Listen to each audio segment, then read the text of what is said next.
Bueno, esto ya vendría a ser como arranqué la clase directamente el curso pasado, que es básicamente números índices. Yo esperaría que hoy el tiempo nos alcance en este video para llegar hasta acá.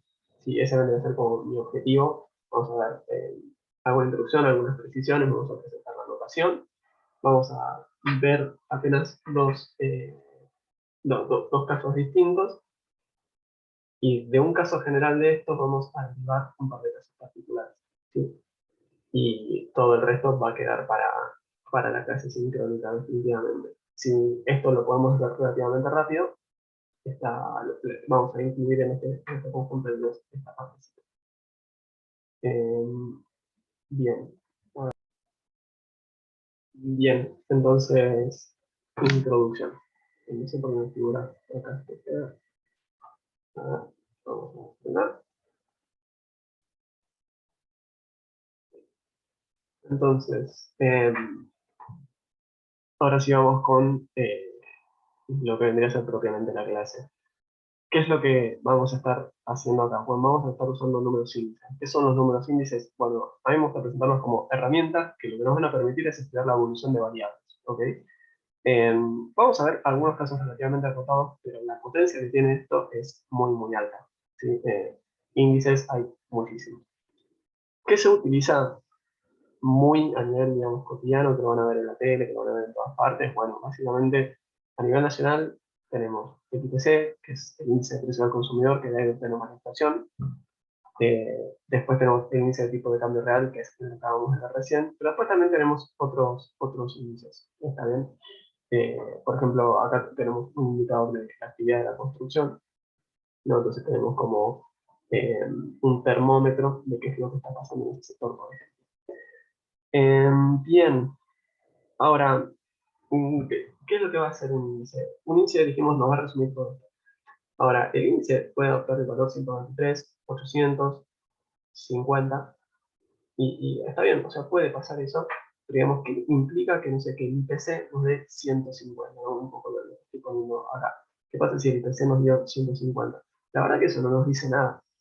Los números índices lo que van a tener es que su interpretación va a estar atada, al menos los que vamos a estar trabajando acá, su interpretación va a estar atada a la realización de ese índice en otro momento, en otro caso, ¿no?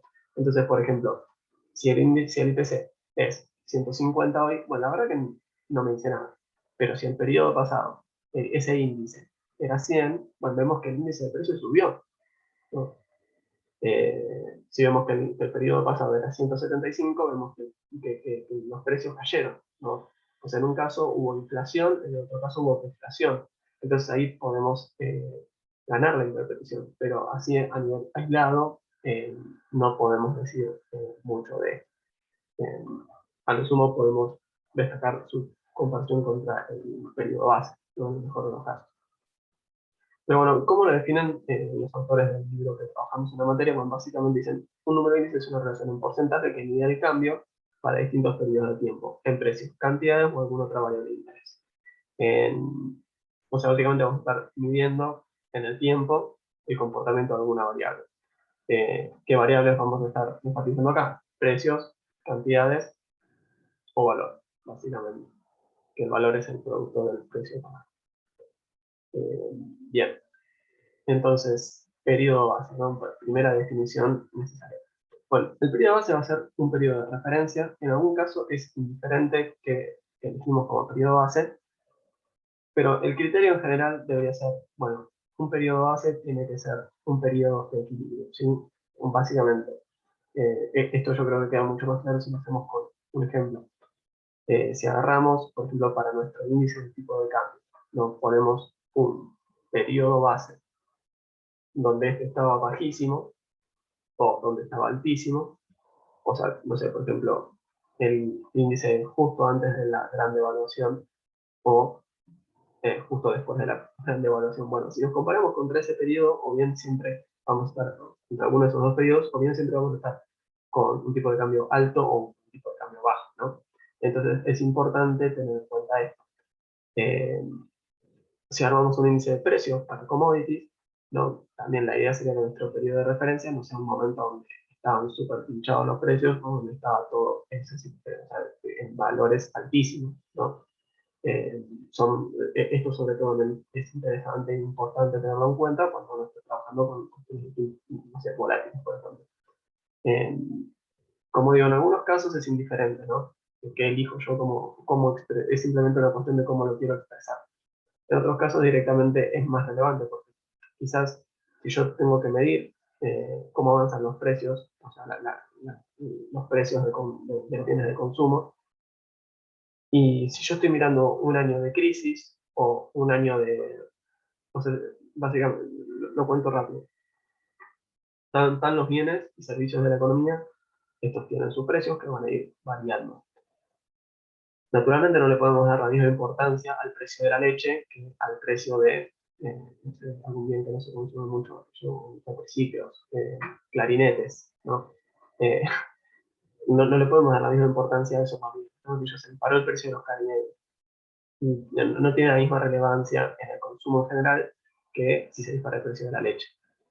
Entonces, si estamos mirando un periodo donde, no sé, Argentina creció un 80% interanual, una bizarreada, bueno, en ese momento es muy probable que la gente esté cambiando sus patrones de consumo, ¿no? Y de repente todo el mundo come caviar.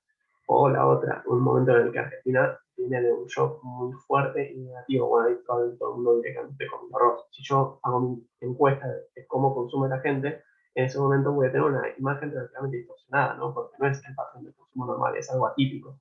Entonces, elegir el periodo base va a ser relevante en estos términos, principalmente. En convención, el índice va a adoptar en el periodo base el valor 0, ¿sí? Esto básicamente nos permite calcular la variación relativa de una forma muy sencilla, ¿ok? Ahora lo voy a mostrar, lo tengo acá directamente en una slide, pero digo, el valor 100 simplemente va a ser, o sea, fíjense que esto adhiere mucho a lo que estábamos diciendo recién, de que el valor no nos importa en sí, o sea, no nos importa si va a dar 130, 80, 100, o sea, por convención, el periodo base va a ser 100, y listo, ¿no? O sea, y si alguien me dice, ¿y 100 qué significa? No, simplemente estamos sabiendo que ese es el periodo base, y listo, ya está, y nos quedamos así ahí, pero la interpretación la vamos a derivar de comparar el índice en distintos periodos. ¿Ok? Entonces, ¿cómo hacemos para comparar estos dos índices? ¿No? Bueno, imagínense que tenemos dos periodos, ¿no? Un periodo, vamos a decir, para hablar de periodos voy a usar la letra T, ¿sí? De tiempo, y podemos comparar cómo nos dio un índice en el periodo 1 y cómo nos dio un índice en el periodo C. ¿Sí? Así como también podríamos comparar en el periodo 10 contra el periodo 5, qué sé yo. Está bien, simplemente es por dar un ejemplo. Y voy a usar la letra I para referirme a índice. ¿Ok? Entonces, si pongo I sub 1, me estoy refiriendo al valor que adoptó el índice en el periodo 1. Si esto le resto el valor que había adoptado el índice en el periodo 0, tengo la diferencia. Y si esto yo lo quiero expresar en términos relativos, lo tendría que dividir por el valor que adoptó el índice en el periodo 0. ¿Está bien? Esto de acá es la variación relativa. Si se fijan, acá podemos hacer distributiva, ¿no? O sea, entonces esto podemos expresarlo aún de forma más sencilla, como está hecho acá, ¿no? Directamente hago el índice en el periodo contra el anterior, o sea, hago esa división y a eso le resto 1. Y ya está. Y ya tenemos esa variación relativa. Eh, para expresarlo en términos porcentuales, a eso lo vamos a tener que multiplicar por 100. ¿Ok? Eh, por ejemplo, si yo acá comparo estos dos periodos, ¿no? En el periodo 1, imagínense que el índice me da 150, imagínense que el periodo base me dio 100, ok, bueno, entonces voy a hacer 150 sobre 100, y a eso le tengo que restar 1. ¿Ok? 150 sobre 100 es 1,5, es 1,5 menos 1 es 0,5. Y yo dije, si esto lo quiero expresar en porcentaje, lo tengo que multiplicar por 100, ¿no? Entonces, lo multiplico por 100, le agrego el signo porcentaje al costado, chao, está bien. Básicamente, el índice creció un 50%. el índice de lo que sea que estemos hablando en este caso, ¿no? Podría, pues, si esto era el IPC, ¿no? Diríamos, bueno, la inflación fue del 50% entre estos dos periodos. Eh,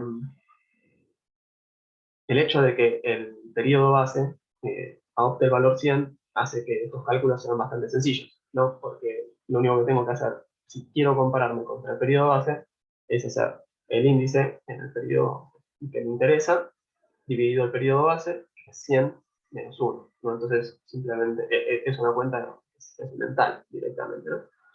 Entonces, vemos que es bastante práctico. Eh, bien, entonces, dijimos, esto ya comenté, vamos a ver índice de precios, cantidades y valor básicamente. Y acá doy un ejemplo de cómo vendría a ser eso. Podríamos ver el precio de la tonelada de soja, podríamos ver la cantidad de toneladas, de toneladas que se exportaron de soja. Entonces ahí tenemos el índice de precios, vendría a ser ver qué pasó con el precio de la soja, el precio internacional de la soja. El índice de cantidades vendría a ser fijarnos qué cantidad de toneladas de soja exportamos en cada periodo, ¿no? Y ahí tendríamos un índice de cantidades. Si queremos hacer un índice de valor, lo que tendríamos que hacer es ver cuánta plata, ¿no? Cuántos dólares, por ejemplo, se exportaron de soja. Y eso lo podemos hacer con el precio por cantidad, por ejemplo. Eh, entonces, yo acá igualmente dejo remarcado que se pueden usar con otros fines, pero simplemente que no vamos a estar trabajando con ellos aquí. ¿Ok? Entonces, vamos a ver. Bueno, no creo que tenga demasiado sentido ir adelantando esto. Hoy por lo menos seguramente vamos a ver índices simples y ponderados. Ahora una cuestión de notación, ¿sí? Cuando hable de X, me estoy refiriendo a esa variable que nos interesa, que puede ser precio, cantidad o valor. ¿Está bien? Y el subíndice va a decir el periodo. Entonces, si yo escribo X sub T, estoy diciendo este es el valor en el periodo T. ¿Ok? Por convención, al periodo base vamos a decir que es el periodo 0. Está bien, entonces X sub 0 vendría a ser esa cantidad de valor, no sé, según lo que estemos estudiando, en el periodo 0. Eh, si nos interesa dar un ejemplo particular para precios, cantidades o valor, en vez de usar X, voy a usar, si estoy hablando de precios, una P, si estoy hablando de cantidades, una Q, y si estoy hablando de valor, P por Q. ¿Está bien? Pero en general lo que vamos a ver acá es bastante extrapolable, digamos. Eh, Bien, bueno, esto fue como la parte más definicional. Ahora vamos a ver estos dos casos y vemos de última si llegamos a ver algo.